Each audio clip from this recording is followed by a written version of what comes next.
លាញ់គេម្នាក់ឯងប្រកបជាគ្មានន័យទេតែបើសិនជាគេស្រឡាញ់វិញគឺមានន័យខ្លាំងណាស់ដូចរូបបងពេលនឹងប្រលឹងព្រមផ្ដល់ឱកាសព្រមកាន់ដៃជំនះរកគ្រប់បញ្ហាកើតឡើងថ្ងៃមុខកូនក្រមុំបងអើយអូននេះហើយមនុស្សបងស្រមៃតែខ្នើយរំនិស័យសាងគ្រួសារមួយយ៉ាងកង់ក្ដៅអូនគឺជាធម្មពលទាញបងពីភាពសោកសៅច្រើនពីភពលោកខ្មៅឲ្យប្រែមកស្រងបំប្រងកូនក្រមុំបងអើយថ្ងៃនេះអូនស្អាតខ្លាំងណាស់អូនជាព្រះនាងម្ចាំងដែលព្រះឋានលើប្រទានមកបងសំណាងជាងគេបានមាសមេធ្វើជាគូក្រងមួយជាតិនេះរូបបងគឺគ្មានទេពីងថាស្ដាយក្រោយមិនមែនមួយរាត្រីហើយមិនមែនមួយអាទិត្យជាគូមួយជីវិតដល់រាល់ថ្ងៃបងរលាយរាងកាយអូនជាផ្កាមួយតងបងថែថើបមិនចេះជិនណាយយំឬសើចសប្បាយបងនៅក្បែរអូនរៀងរហូត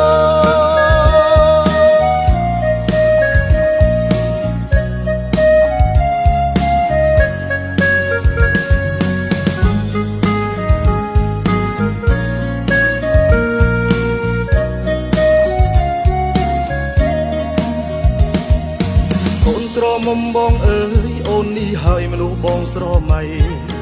តែខ្នើយរំនិស័យសាងគ្រួសារមួយយ៉ាងកង់ក្ដៅ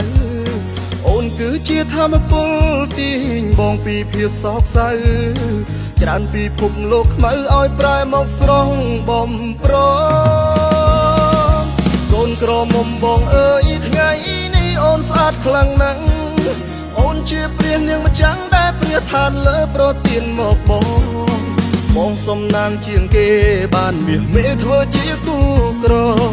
មួយជាតិនេះរូបបងគឺគ្មានទេពីងថាស្ដាយក្រោយមិនមែនមួយរាត្រីហើយមិនមែនមួយអាទិត្យជាគូមួយជីវិតដល់រាល់ថ្ងៃបងរលាយរាងកាយអូនជាផ្កាមួយតងបងថែថើបមិនចេះជិនណាយយំឬសើចសប្បាយបងនៅក្បែរអូនរៀងរហូត